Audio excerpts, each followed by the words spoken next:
Got something small. Now that bluegill had some ambitions. He almost got that whole 2.2 millimeter down.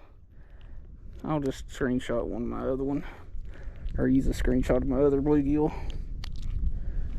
beast. But yeah, that's kind of impressive to see a bluegill get that big old bait down.